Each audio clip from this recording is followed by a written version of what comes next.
Welcome to Tywyn Wales. They have pubs and a ye olde cinema. They also have this beach where it likes to rain. But don't worry, this rock I found says you can't make a rainbow without a little rain. Once a year, Tywyn is home to Race the Train, a 14-mile cross-country race. She leaves Tywyn Wharf and chugs along all the way to Abergynolwyn and back again. Those who can't afford a ticket chase after her and try and beat her back.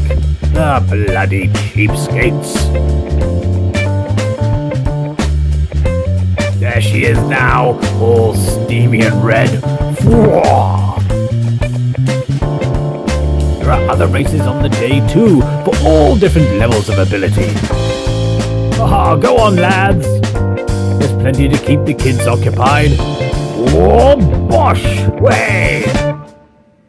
They can even tackle a course themselves. So go on, head on over and join the party next year. Now to see how this bloody idiot got on. Morning, guys. So it is the morning of the Race the Train race in Wales, in Tywyn. You can see, hopefully out there, the weather's pretty muggy, windy, not quite the nice sunny conditions I was hoping for, but it's about the conditions I was expecting. But I've still got a few hours until race time, so who knows, maybe the clouds will pass by and we'll get nice blue skies. So I'm just going to go through very briefly what we're taking on the run today. It's a 14-mile race, so it could go with nothing. But I've decided just to take a small pack because I want to bring the GoPro. That's the easiest thing for me to reach in and get it, and also just with the way my legs have been going, I'm not really sure if I am out there longer and I just have to walk, then I might just want a little something extra to eat. So yeah, let's take a quick look. So that's my race number for today, 434. This is the pack I'm using. It's the Salomon Advanced Skin 12 set, I think. So just in the back of that, I've got my raincoat. I'm going in just shorts and like tight shirt. I get pretty hot when I run, so I generally don't wear much more than that. However, if it's pissing it down and I am walking for some reason, then I might want to put my jacket on, so I've just stuck that in the back. I got a buff that I got from volunteering at the Lakeland, so that's just going to go around my wrist, wipe off any sweat. I am taking some water, so I've got these 2 half-litre packs. They're about 2/3 full. One's got water, one's just got a mix of water and energy drink. The food I'm taking with me, just these little Trek pieces, so it's about 42 grams of carbohydrate, like that in there, so just little chocolate pieces. And I've got a Nuttier bar, again about 40 grams, and then this grapefruit, lemon and orange. It's essentially just sugar, straight up sugar, so that should give me a kick I need, if anything.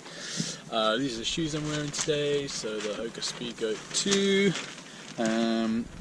Probably should have worn them in a little bit more than I have, but just happens to be that I haven't managed to. And I'm going to knock back one of these now, which is a Montaigne Energy Electrolyte powders.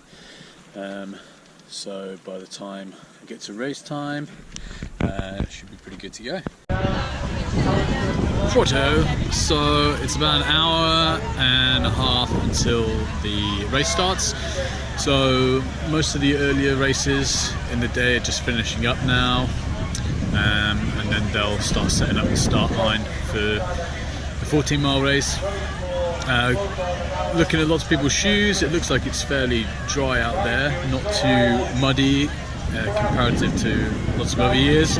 Still expecting it to be muddy in places, but at least it looks like a fairly good year to be doing it. Good year for some people to beat the train.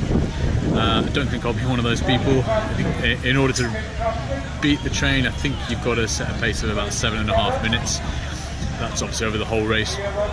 I could probably do that on a flat course, but I'm not sure with all these hills. I'm going to start out like I'm going to try and keep that pace. but just listen to my leg, slow down if I need to. I'm not really sure how it feels today until I start going. The first half of the race is a little bit flatter and a little bit easier than the second half, so they recommend that you put on some pace in the first half because you're going to lose it in the second. However, you know, if I put on a lot of pace in the first half, I'm going to be knackered by the second half, which is the hardest bit. So I'm just going to play it by ear, see how it goes, make sure I get to the finish line. I'm going to take the camera with me, so there'll be a couple of points during the race. If I can pull it out, I will. And yeah, let you guys know how it's going. I can just about get through it. Yeah, it was a bit skip.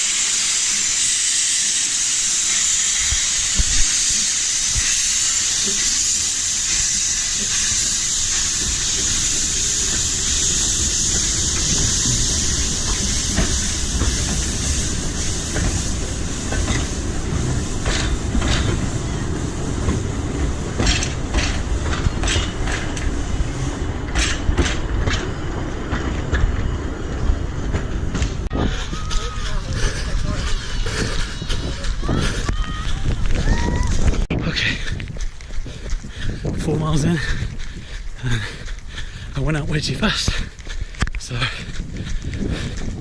finding it hard to pick up pace now, but the view's amazing.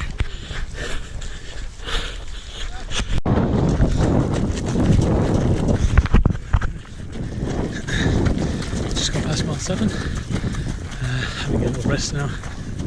I went out way too fast, so I'm going to walk for a couple of minutes, get my energy back, and then tackle the rest. It's about 55 minutes, so maybe like an hour and a quarter to go.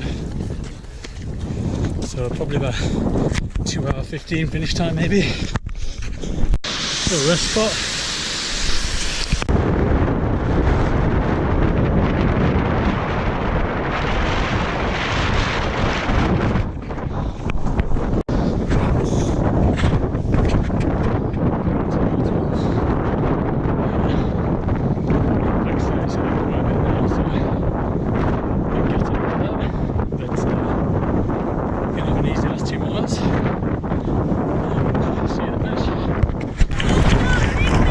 Mile, coming in now, get some high fives.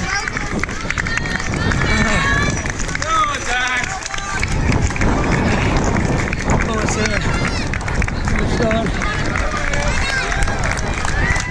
Thank God.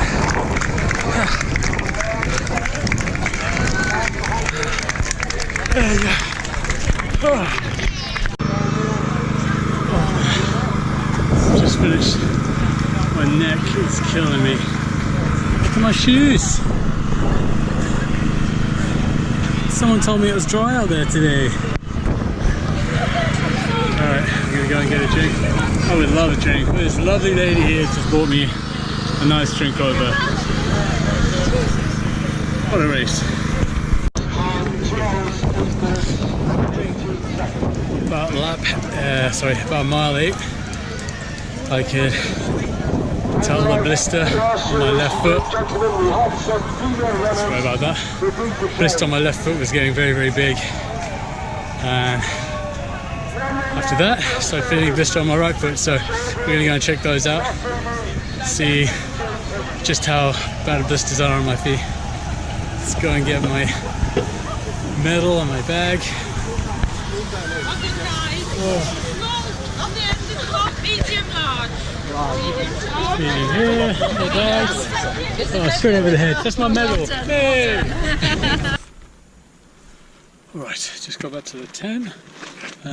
Just unpacked the little goodie bag we got. So that's the medal. It's actually a pretty cool medal. But we're going to take my shoes off now and have a look at the blisters. As expected, not very nice. That is my left foot. So I don't know if you can see that, but that whole thing there is a blister. like that's the only one. Well, I've got a little one on my little toe there as well. And then same the other side. One growing there. But that's definitely the worst one. So that happens because a lot of this race is on the side of a hill. So as you're running, your feet are on an angle like that. And it kept rubbing and rubbing and rubbing and rubbing. So I could feel it happening. And then about mile 8, I was like, yep, definitely a big blister coming. So we're going to try and sort that out now and have a shower and get warm, get changed, and then go and have a beer.